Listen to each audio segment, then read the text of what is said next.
दसऱ्यानंतर आचारसंहिता, दिवाळीनंतर मतदान होण्याची शक्यता. संभाव्य उमेदवार राजकीय इव्हेंटमध्ये व्यस्त. निवडणूक जवळ येताच विकास कामांचे भूमिपूजन व उद्घाटनाचा सपाटा. महाराष्ट्र राज्य विधानसभा निवडणुकीची आचारसंहिता 12 ऑक्टोबरला आलेला दसरा उत्सव होताच कोणत्याही क्षणी लागू होईल आणि मतदान मात्र दिवाळीनंतर घेतले जाईल, असे स्पष्ट संकेत केंद्रीय निवडणूक आयोगाचे मुख्य निवडणूक आयुक्त राजीव कुमार यांच्या पत्रकार परिषदेतून मिळाले. ही निवडणूक एकाच टप्प्यात घ्या अशी सर्वपक्षीय मागणी पुढे आली असली तरी त्याबद्दलचा निर्णय आयोगाने घेतलेला नाही. त्याआधीच नंदुरबार जिल्ह्यात अनेक राजकीय घडामोडी होत असून अनेक राजकीय पक्ष तयारीला लागले आहेत. अनेक हौसे नवसे देखील आमदार होण्याचे स्वप्न पाहत आहेत. आचारसंहिता लागण्याच्या आधी विकास कामांचे भूमिपूजन उद्घाटन याचा सपाटा लावला आहे. तसेच संभाव्य उमेदवारांनी प्रचाराची यंत्रणा ॲक्टिव्ह केली आहे. विधानसभेची मुदत 26 नोव्हेंबरला संपते. त्याआधी विधानसभा निवडणूक पार पडून नवी विधानसभा अस्तित्वात येईल असे राजीव कुमार यांनी स्पष्ट केले. निवडणुकीच्या तारखांबाबत राजकीय पक्षांनी केलेल्या सूचनांचा संदर्भ लक्षात घेता 19 ते 21 नोव्हेंबर दरम्यान विधानसभेचे मतदान घेतले जाऊ शकते. त्यानुसार आचारसंहिता 18 ऑक्टोबरच्या आसपास लागण्याची शक्यता आहे. निवडणूक पूर्वतयारीचा आढावा घेण्यासाठी केंद्रीय निवडणूक आयोग 2 दिवसांपासून मुंबईत होते. पत्रकार परिषदेत केंद्रीय निवडणूक आयुक्त राजीव कुमार यांनी विधानसभा निवडणुकीच्या तयारीची माहिती दिली. महाराष्ट्रात एकूण मतदार किती, मतदान केंद्र किती, मतदारांची सुविधा शहरी व ग्रामीण भागात कशी असणार याची माहिती दिली. सोशल मीडियावरील फेक न्यूजवर देखील निवडणूक आयोगाची करडी नजर असणार आहे. तसेच पैशांचा व्यवहार लक्ष ठेवण्याची राजकीय पक्षांची मागणी. यंदाच्या विधानसभा निवडणुकीमध्ये मतदारांना सुविधा तसेच बरेच बदल होण्याची शक्यता आहे. तो पार्टीज ने हमसे क्या कहा, पहले मैं ये आपको बताता हूँ, so that what they wanted from us. सभी पार्टीज ने ऑलमोस्ट पहले तो ये कहा कि दिवाली और देव दिवाली और छठ की फेस्टिविटीज़ हैं, काफ़ी फेस्टिवल सीजन है आगे, तो उसको ध्यान में रखकर ही चुनावों की घोषणा डेट्स की जाए. उन्होंने ये भी कहा और बड़ी सही बात कही कि चुनावों की तारीख को सप्ताह के मध्य में रखा जाए ताकि शहर के लोग छुट्टियों को आपस में मिला के इधर उधर जाने की कोशिश ना करें. Urban apathy and youth apathy is a big issue in certain parts of Maharashtra also in urban areas, therefore this was a demand they made. उन्होंने ये भी कहा कि जो पोलिंग स्टेशंस हैं खासतौर से अर्बन एरियाज़ में, मुंबई सिटीज़ में, उनमें इस तरीके की फैसिलिटी क्रिएट करें कि लोगों को वोट देने के समय में असुविधा ना हो. लाइंस लंबी लगती हैं, जगह पर पानी की व्यवस्था ना हो, ये सब ना हो. थोड़ा सा शायद ऐसा 2024 के इलेक्शन में कहीं कहीं उनको देखने को मिला था. ये भी उन्होंने कहा कि वोटर्स को फ़ोन लेके आने के बाद उसको छोड़ के जाने में दिक्कत होती है. तो हमारी जो इंस्ट्रक्शन है that we don't allow the entry of the mobiles into the booth, उसका कुछ ऐसा रास्ता निकालें कि वो बूथ पे तो ना ले जा पाएँ अंदर, लेकिन इस तरीके की असुविधा भी ना हो. हालांकि उसमें बड़ी समस्या है किसी का फ़ोन किसी को देने में, बड़ी सेंसिटिव चीज़ है, बट उनका ये कहना था. ये भी स्पष्ट डिमांड थी सभी पार्टीज़ की कि लेवल प्लेइंग फील्ड उपलब्ध कराई जाए और ऑफिसर्स का जो ट्रांसफ़र पोस्टिंग है वो भी निष्पक्षता के आधार पर किया जाए. मनी पावर के यूज़ को रोकने के लिए भी कुछ पार्टीज़ ने कहा. उन्होंने ये भी कहा कि जो पोलिंग स्टेशंस थोड़े दूर हैं उनमें अगर वृद्धों के खास तौर से या उनके आने जाने की व्यवस्था की जा सके तो बेहतर होगा. कुछ पार्टीज़ ने ये भी मांग की कि पोलिंग एजेंट्स को हम उसी बूथ से अलाउ करते हैं अपॉइंट करना, यानी जो पोलिंग एजेंट अपॉइंट होता है वो उसी बूथ का होना चाहिए so that he can recognise the voters. उनकी डिमांड थी कि इसका रूप थोड़ा बृहत करके let it be expanded and voter of the same constituency be allowed to be appointed as polling agent.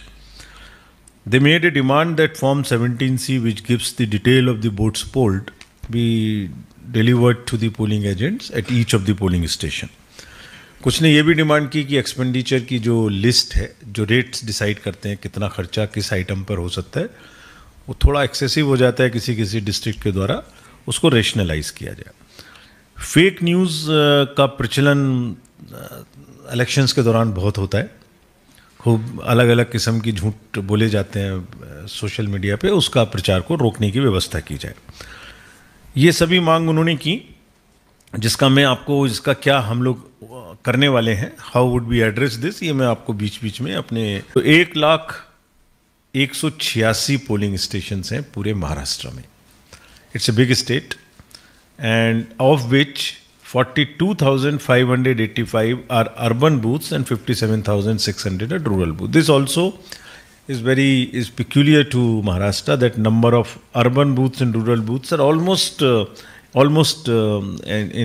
urban booths are also quite high. Otherwise rural area booths are more in many states, but because of the urbanization, Maharashtra has 42,558 urban booths. और इससे हमें बहुत challenges भी हैं हमारे सामने, जिसका मैं जिक्र आगे करूंगा आपसे। हम वेबकास्टिंग करेंगे मिनिमम 50% बूथ्स पर, लेकिन इसी मीटिंग में हमने डायरेक्शंस दिए हैं कि अर्बन एरिया में, ताकि हम लाइंस का मैनेजमेंट बेटर कर सकें, और कोई भी अगर उस जगह में कमी है उसको लाइव कंट्रोल रूम से देख सकें। इसके लिए शहरी एरियाओं में हम कोशिश करेंगे कि हम लगभग 100% बूथ्स पर CCTV कवरेज करें, और रूरल एरिया में भी 50% से ज़्यादा बढ़ा के करें, जो कि इंटीरियर मोस्ट एरियाज़ हैं, ताकि वहाँ के बारे में भी जानकारी मिल सके। कुछ बूथ्स को हमारे पर्सन्स विद डिसेबिलिटी मैनेज करेंगे। This also is a tool which we want to use for empowerment of women and for empowerment of persons with disability and also the youth. तो 350 बूथ ऐसे होंगे जो सिर्फ youth manage करेंगे। Youth means जो लोग अभी तुरंत अपॉइंट हुए हैं गवर्नमेंट में, गवर्नमेंट सर्वेंट्स हैं, उनको अपॉइंट वो लगाएंगे। 299 बूथ PWD मैनेज्ड होंगे और 388 booths only women. And we will attempt that even the security forces which are outside that booth or in and around that booth will also be women. So it's an 100% women managed booth. So that is also an statement, that is also a tool of empowerment which we want to use.